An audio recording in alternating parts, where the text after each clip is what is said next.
Had to borrow some earmuffs.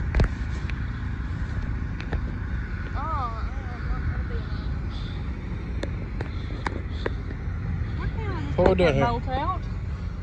It's just this one. No, it's that one. No, it's this one. What do you mean? Why can't I just take that piece out? It's right underneath that. You can. You can take that one out. Okay, it's just right underneath this. You ain't about to pick it up. You'll have to take the front one out. To pick it up. It's just...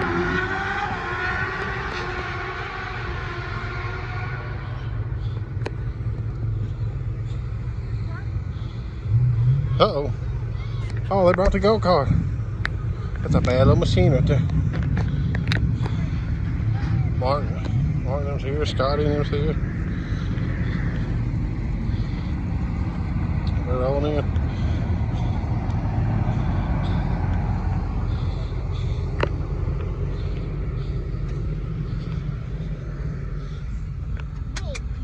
What are you doing? You out yet?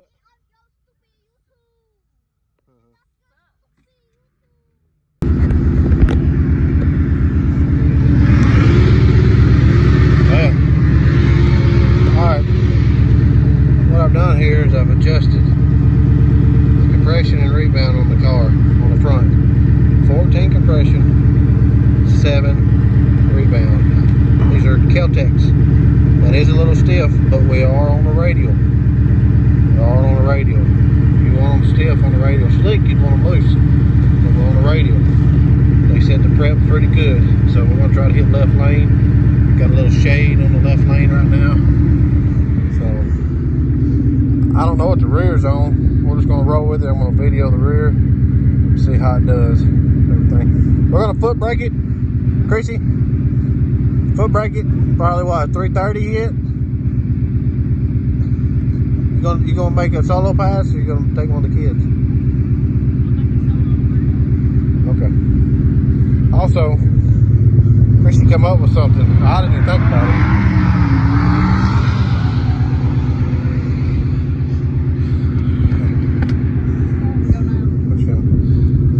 Showing them what you come up with right there.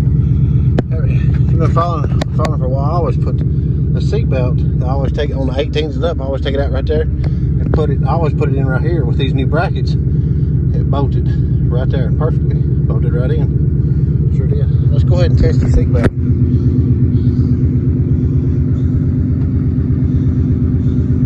Get buckled up. Again, dude, this is just something we do. You do it at your own risk. This is what it looks like. That's what it looks like when she's in the car racing. Bam!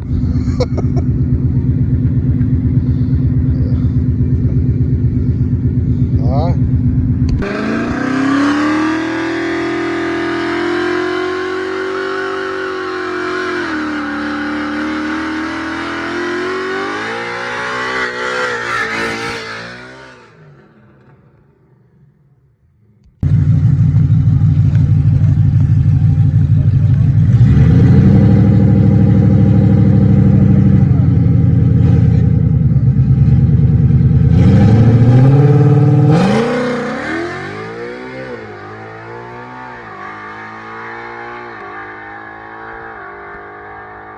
Where you going, Parker? Where you going? Mommy gonna take you down the track? Okay.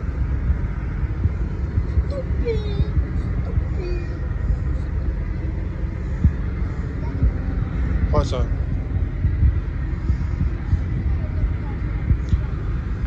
Just see that car at forward takeover. The car will be there.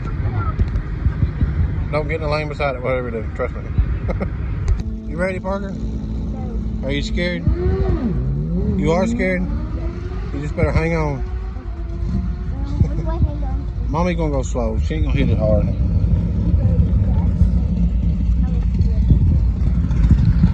You're next, fella.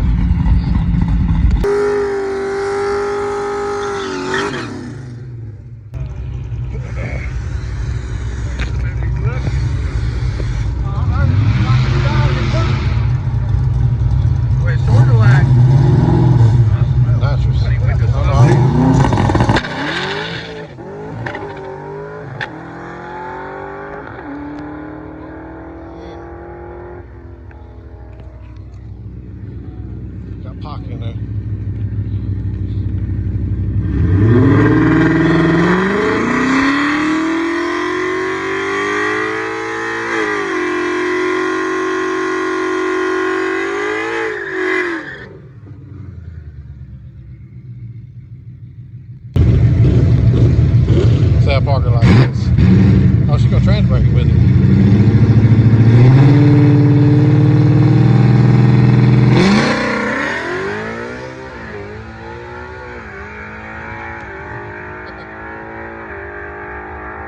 down that alley.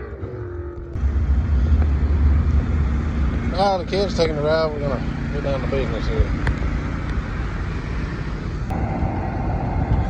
There we are. Goofing off. I think that was a Bella or something. Parker. Now we're gonna take the seats and stuff. That's full weight. Now we're taking the seats and stuff out. Passenger and all that stuff in it. So we'll hop back on that last pass. So one adjustment at a time. So we're gonna drop down the air pressure.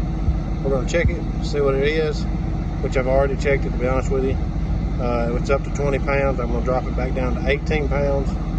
See if it will hops again. If it does, we'll make adjustments on the rear end. See how it goes.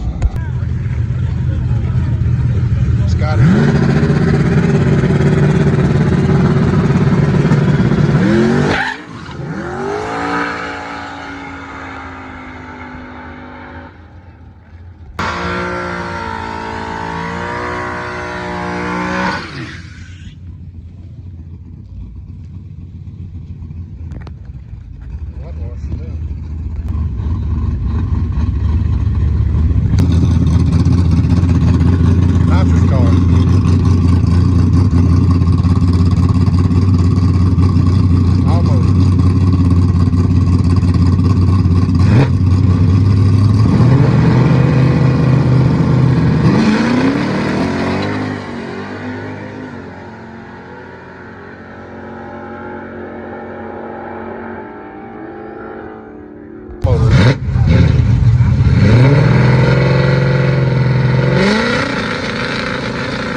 All right, it's the next day.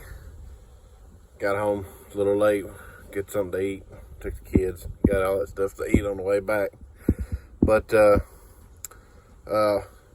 was watching over a couple of videos and stuff. I just wanted to clarify a few things about the track. The track, it really wasn't all that there. I tried to loosen up the suspension settings and stuff. And I had to go pretty soft on the suspension settings, which killed our 60-foot. Car still run really good to be as hot as it was. I believe it was 91 degrees. I have no idea what the DA was. I just know 91 degrees, the DA is definitely high. So that's racing weather. You're not in it for a time slip, to be honest with you. You're just really there to make sure all the functions, at least I am, I'm just really there to make sure all the functions of the car are working properly.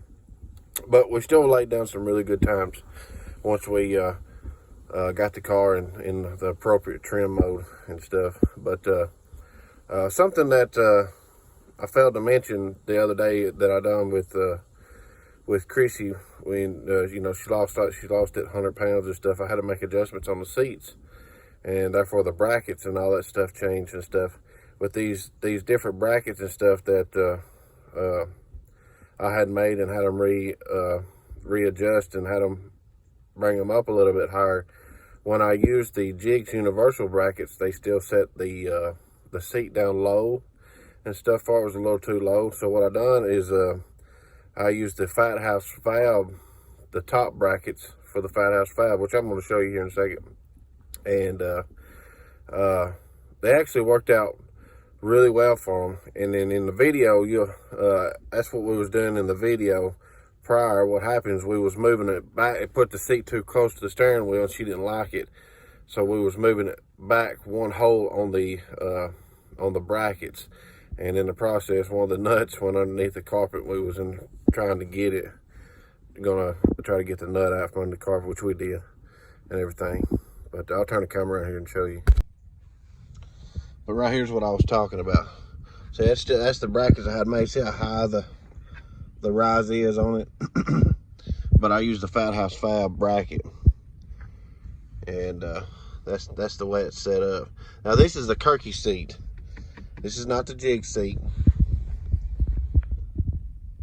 This is the Kirky seat.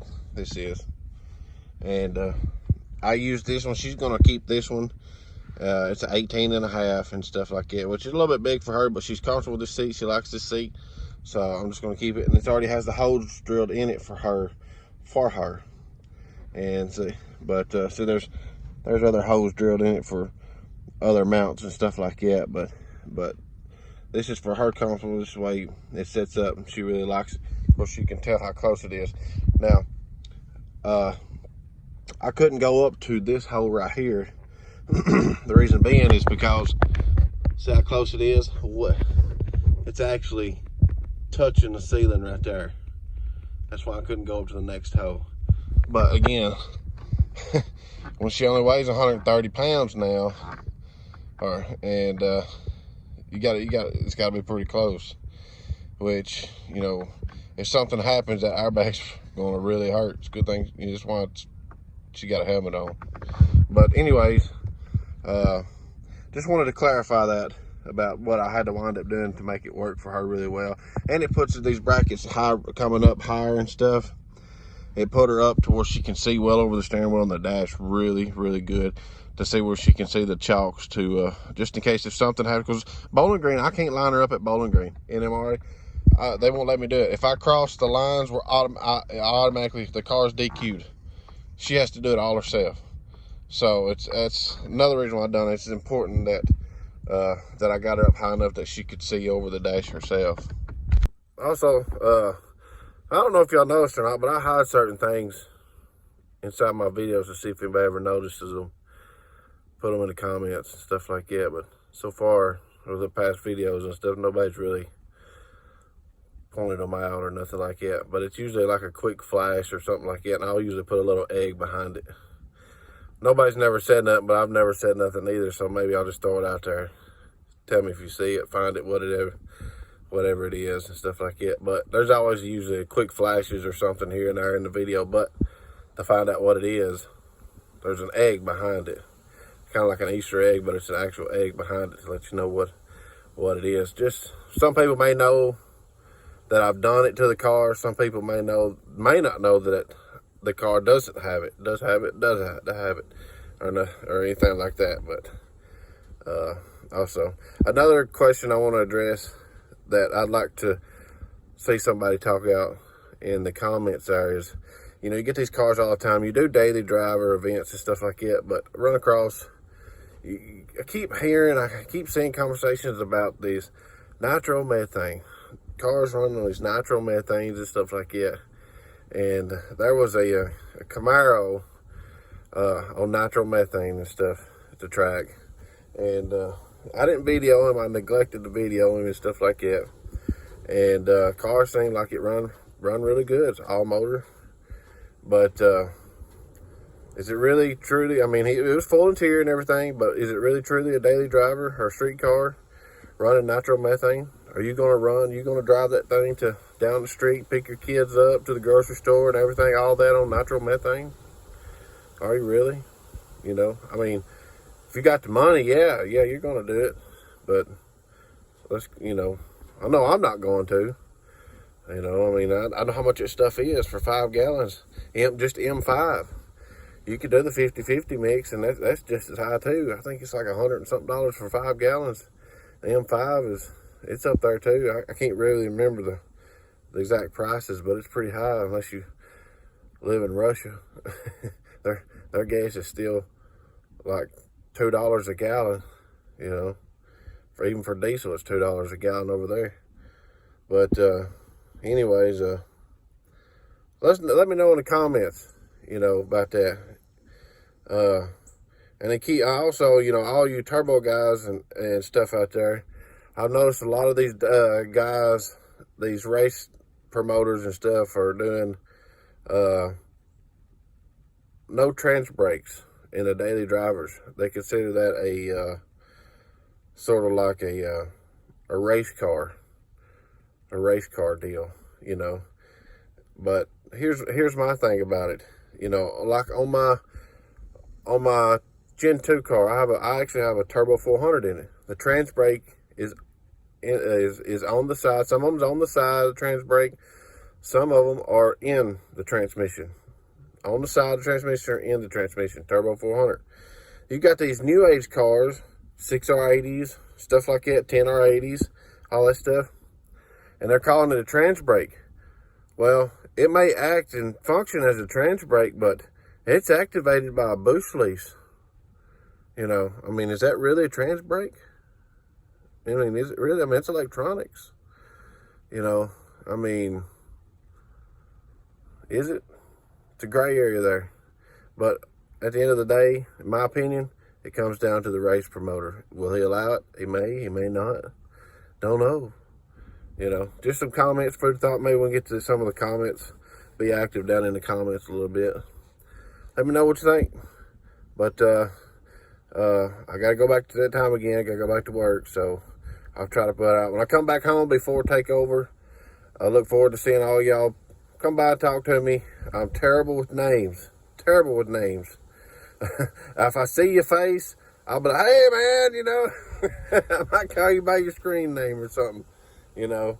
But anyways, terrible with names. Come by, say hello, you know. Don't be afraid to say hello or anything like that. If I walk by you and don't say nothing or anything like that, holler at me. Let me know. Say something, you know. Sometimes I'm constantly brainstorming about something. I'm mad just to talk to somebody, and they just may really intrigue me and got my brain of storming, you know, or something like that. And I had that happen to me yesterday at the car show. This woman, she had to be in her 50s, and she was driving I don't know if it was a Trans Am or if it was a Firebird, but I'm assuming it's like a 96 model. I'm not really for sure. That joker was hitting a lick at the car show, and it was a manual, you know. And I still love my manuals, and she was driving that thing, man, like it was an automatic.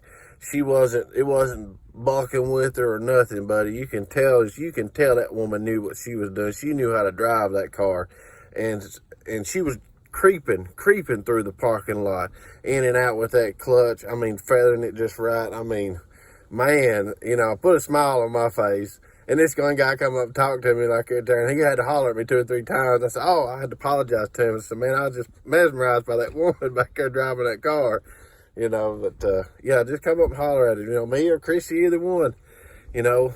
Don't you know, if we're by ourselves or whatever, you know, hey, you know, whatever. Bring us a bottle of water or something. No, don't do that. I'm just kidding. But look forward to seeing y'all out there. Maybe it won't be so hot on us this year. If it is, bring y'all plenty of water, cooler. You know, last year it was pretty hot. I walked around with a bag of ice on my head. That when the sun finally poked up. Yeah, I may have events mixed up, but it did rain us out last year. We didn't get to race and stuff like that. But Friday's the dyno. We'll be there. Chrissy's car will be on there. I was wanting to have something done before it, but I could not make it happen. No matter what, I tried. It was just too far out. I could not get it done. So it pretty much would have locked the win in for us on the dyno challenge. But could not get it done. I made phone calls. I talked to Brett. Somebody, and just couldn't get it done. Anyways, we'll catch y'all later.